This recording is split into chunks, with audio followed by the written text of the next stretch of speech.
GNM जिसे हम कहते हैं जनरल नर्सिंग मिडवाइफरी, इसका फॉर्म आउट हो चुका है। जीएनएम एक बीएससी नर्सिंग की तरह ही कोर्स होता है। अगर आपका बीएससी नर्सिंग में नहीं हो पाया है तो आप जीएनएम के लिए ट्राई कर सकते हो।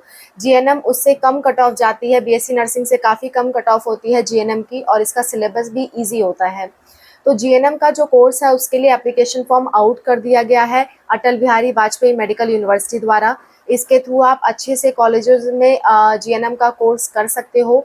और जीएनएम के कोर्स के लिए क्या क्या एलिजिबिलिटी रहने वाली है, फॉर्म कब से कब तक रहने वाला है, करेक्शन विंडो कब ओपन होगी, एडमिट कार्ड कब आएंगे, और आपके एग्ज़ाम की डेट क्या होने वाली है, कौन कौन से बच्चे अप्लाई कर सकते हैं, पेपर का पैटर्न कैसे होगा, पेपर में क्या क्या आने वाला है, सब कुछ A to Z हम डिस्कस करेंगे जीएनएम कोर्स के बारे में। जीएनएम फॉर्म से रिलेटेड, इस फॉर्म का नाम क्या है, सब कुछ हम लोग डिस्कस करेंगे। तो चलो स्टार्ट करते हैं आज का वीडियो।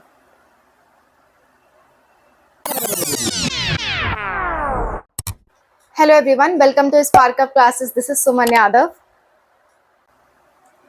जीएनएम कोर्स के लिए यूपी में अटल बिहारी वाजपेयी मेडिकल यूनिवर्सिटी भी फॉर्म निकालती है और यूपी यूएमएस सैफई भी फॉर्म निकालती है। सैफई वाला फॉर्म अभी आने वाला है, लेकिन अटल बिहारी वाजपेयी मेडिकल यूनिवर्सिटी वाला फॉर्म आ चुका है। ठीक है, इस फॉर्म की डेट 22 जून से लेकर के 12 जुलाई तक है। 12 जुलाई तक इसकी लास्ट डेट है, आप फॉर्म भर सकते हो। करेक्शन विंडो आपकी 6 जुलाई टू 12 जुलाई 8 PM तक ओपन रहेगी, और फॉर्म भरना आपका 6 बजे तक शाम तक रहेगा 12 जुलाई को। मैं आपसे कहूँगी कि आप ट्राई करो कि फॉर्म में कोई गलतियाँ आप करो ही मत, ताकि आपको करेक्शन का ज़रूरत ना पड़े। और इसका एडमिट कार्ड 23 जुलाई को आएगा और इसका एग्ज़ाम होगा 28 जुलाई को। ठीक है, एक बात बच्चों, ये जो आपका एएनएम जीएनएम ये सब कोर्सेज होते हैं, ये बीएससी नर्सिंग की तरह होते हैं। काम आपको सेम करना पड़ता है, लेकिन इसमें क्या होता है, बीएससी नर्सिंग में सिर्फ बायो के बच्चे जा सकते हैं। जीएनएम में आपने बायो लिया है, आर्ट्स लिया है, मैथ्स लिया है, इससे कोई मतलब नहीं है, आप जा सकते हो। आर्ट्स वालों को थोड़ी कम प्रेफरेंस दी जाती है, लेकिन साइंस वाले बच्चों को अच्छी खासी प्रेफरेंस दी जाती है। और एएनएम कोर्स ऐसा होता है जिसमें किसी भी स्ट्रीम का बच्चा हो, सबके लिए बराबर प्रेफरेंस है, वो आराम से जा सकता है। जी एएनएम सबसे नीचे लेवल का होता है, उसके बाद होता है जीएनएम, उसके बाद होता है बीएससी नर्सिंग।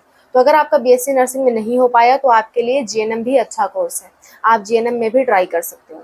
ठीक है, जीएनएम कोर्स की फीस भी कम होती है और जीएनएम कोर्स की ड्यूरेशन भी कम है। बीएससी नर्सिंग 4 साल का होता है, जीएनएम कोर्स केवल और केवल 3 साल का होता है। ठीक है, अगर एएनएम जीएनएम बीएससी नर्सिंग में कंपेयर देखना चाहते हो तो मेरी ये वाली वीडियो देख सकते हो, लिंक आपको मैं लास्ट में दे दूंगी। क्लियर? आगे बात करते हैं। इसके जो एग्ज़ाम सेंटर हैं वो यूपी में बहुत सारे जिलों में अवेलेबल है। मैं आपको एग्ज़ाम सेंटर्स पे वीडियो बना के भी प्रोवाइड कर दूंगी अलग से, अगर आप कमेंट्स में कहोगे तो। ठीक है, exam centre all over UP available है। यूपी में कई जगह एग्ज़ाम सेंटर्स हैं, लेकिन यूपी से बाहर कोई एग्ज़ाम सेंटर नहीं है बच्चों। ठीक है, अच्छा, नेक्स्ट बात ये कि ये एग्ज़ाम जो है वो हिंदी और इंग्लिश दोनों में होता है।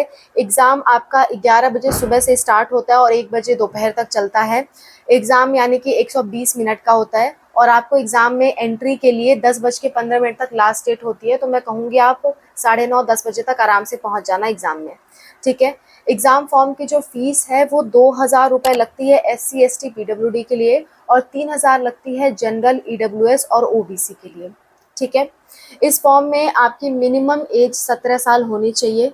17 साल अगर आपका पूरा नहीं भी हुआ है, अभी नहीं पूरा हुआ है, तो 31 दिसंबर तक भी पूरा हो रहा है तो भी आप एलिजिबल हो, लेकिन उसके एक दिन भी बाद आपका 17 साल पूरा हो रहा है तो आप एलिजिबल नहीं हो।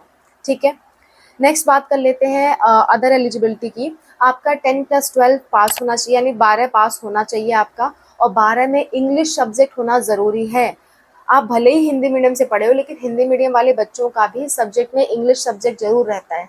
तो आपके 12th में इंग्लिश सब्जेक्ट होना ज़रूरी है। 12th में इंग्लिश सब्जेक्ट नहीं है तो आप एलिजिबल नहीं हो। और इंग्लिश में आप पास होने चाहिए, ऐसा नहीं है कि इंग्लिश में फेल हो गए हो, कंपार्टमेंट लग गई है, ऐसा नहीं होना चाहिए। ठीक है, हाँ, पास हो, आप मान लो एक बार में नहीं पास हो पाए, NIOS का एग्ज़ाम देकर या कंपार्टमेंट एग्ज़ाम देकर पास हो गए हो तो भी कोई दिक्कत नहीं है, बस पास होना चाहिए, ऐसा नहीं है कि फेल हो आप। ठीक है, और आपके 12th में कम से कम 40% मार्क्स होना चाहिए, तभी आप एलिजिबल हो। इंग्लिश को छोड़ करके बाकी जो 3 सब्जेक्ट होते हैं आपके, फिजिक्स केमिस्ट्री बायोलॉजी है तो ये तीनों ले लेना, फिजिक्स केमिस्ट्री मैथ है तो ये तीनों ले लेना। इनके टोटल मार्क्स आपके 40% से ज़्यादा होना चाहिए। जैसे 3 सब्जेक्ट हैं, तीनों सब्जेक्ट के टोटल मार्क्स 300 होते हैं। 300 में से मान लो आपने 200 पाया हुआ है, ठीक है, इंटू 100 करके आप देख सकते हो कितना परसेंट आपका आ रहा है। इन्हीं 3 सब्जेक्ट के टोटल मार्क्स से डिवाइड करना है। ऐसा नहीं कि 5 सब्जेक्ट लिए थे, पाँचों के टोटल मार्क्स से डिवाइड कर रहे हो, नहीं।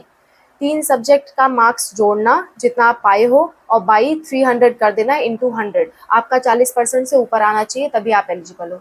ठीक है, आगे बात कर लेते हैं।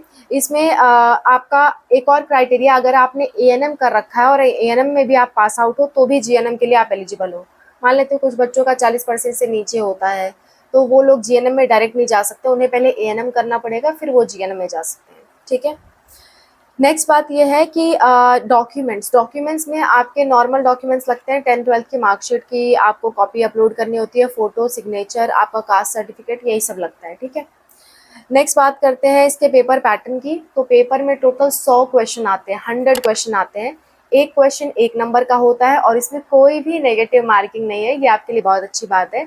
कोई नेगेटिव मार्किंग नहीं होती है। एक क्वेश्चन 1 नंबर का होता है, यानी 100 क्वेश्चन रहेंगे, 100 नंबर का पेपर रहेगा। ठीक है, पेपर में 3 सेक्शन होंगे। पहला सेक्शन होगा साइंस का।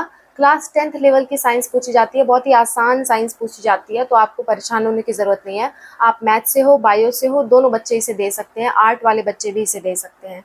आराम से 10th लेवल की आपकी साइंस आती है, 10th तक तो सभी साइंस पढ़ते हैं। ठीक है, तो 10th लेवल की साइंस आती है और टोटल 60 क्वेश्चन आते हैं, 60 क्वेश्चन 60 नंबर के आते हैं इसमें। ठीक है, दूसरा सेक्शन होता है आपका इंग्लिश का। इंग्लिश क्लास 12th लेवल का आता है, क्योंकि मैंने कहा 12th में इंग्लिश होना आपका ज़रूरी है। इससे मात्र 20 क्वेश्चन आते हैं।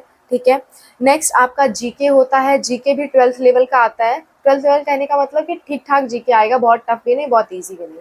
ठीक है, इसके भी टोटल 20 क्वेश्चन होते हैं। कुछ नहीं तो कम से कम अपनी साइंस ही तैयार कर लो और इंग्लिश ही तैयार कर लो, तो भी आपका सिलेक्शन हो जाएगा। ठीक है, तो ये सारी चीज़ें, और इसमें कोई नेगेटिव मार्किंग नहीं होती है। एक और इम्पॉर्टेंट बात है, ऐसा नहीं है कि आप मतलब इस एग्ज़ाम को दिए और आपके बहुत ही कम नंबर आ रहे हैं, 10-15 नंबर आ रहे हैं, तो आप काउंसलिंग करवा पाओगे, एडमिशन मिल पाएगा। आंसर है नहीं। आपको प्राइवेट कॉलेज में भी एडमिशन लेना है तो आपके कम से कम एक निश्चित क्वालिफाइंग मार्क्स होने चाहिए, जो कि अलग अलग कैटेगरी के लिए अलग अलग है, तो आपके रिजल्ट से आपको पता चलेगा, इसलिए अच्छे से पढ़ना। ठीक है, कम से कम क्वालिफाइंग मार्क्स जनरल के लिए 50 परसेंटाइल है, यानी 50% बच्चों से वो आगे होना चाहिए। और जनरल अगर पीडब्ल्यूडी कैंडिडेट है, मतलब जनरल है और वो किसी भी तरह से हैंडीकैप है, तो उस केस में उसको 5% की छूट दी गई है, यानी 45 परसेंटाइल है तो भी वो एलिजिबल है काउंसलिंग के लिए। और अगर SC ST OBC है, उसके रिजल्ट में उसका 40 परसेंटाइल आया है तो भी वो एलिजिबल है। बच्चों, ये आपका एग्जाम के बाद जो आपका रिजल्ट आएगा उसके लिए क्वालिफाइंग मार्क्स बता रही हूँ, 12th का नहीं। 12th में आपके कम से कम 40 मार्क्स होने चाहिए तो आप एलिजिबल हो। और रिजल्ट आप आ जाएगा, मान लो आप एग्जाम दे दिए, आपका रिजल्ट आ गया, तो इतने परसेंटाइल होना चाहिए तभी आप एडमिशन करा सकते हो, वरना आप एलिजिबल नहीं हो। ठीक है, आई होप आपकी ये सारी बातें समझ में आ गई हैं। काउंसलिंग की प्रोसेस क्या रहने वाली है अभी ऑफिशियल वेबसाइट पे बताया नहीं गया है, और काउंसलिंग की प्रोसेस तभी बताई जाएगी जब आपका एग्ज़ाम हो जाएगा और आपका रिजल्ट आ जाएगा। ठीक है, तो ये सारी कुछ बातें थी। इस एग्ज़ाम का नाम भी दिया गया है बच्चों, इस एग्ज़ाम का नाम है UPGET। ठीक है, अटल बिहारी वाजपेयी मेडिकल यूनिवर्सिटी द्वारा BSc नर्सिंग के लिए भी एग्ज़ाम होते हैं, पोस्ट बेसिक के लिए एग्ज़ाम होते हैं, पैरामेडिकल के लिए भी होते हैं, GNM के लिए भी होते हैं। तो GNM वाले का जो नाम है वो है UPGET। UPGET नाम से इस एग्ज़ाम को जाना जाता है। ठीक है, और भी कोई दिक्कत, कोई परेशानी होगी किसी भी चीज़ से रिलेटेड तो आप मुझसे कमेंट्स में पूछ सकते हो। और इसका फॉर्म भरने का लिंक मैं आपको डिस्क्रिप्शन में प्रोवाइड कर दूंगी, वहाँ से आप फॉर्म भरने का लिंक भी देख सकते हो और जाके फॉर्म भर सकते हो। फॉर्म भरना अगर आपको नहीं आता है तो किसी साइबर कैफ़े वालों से हेल्प लो, गलत फॉर्म मत भरना बच्चों। ठीक है, आज के लिए बस इतना ही। और भी कोई दिक्कत, कोई परेशानी है तो कमेंट्स में ज़रूर बताना, मैं रेडी हूँ आपकी हेल्प के लिए। Bye, take care.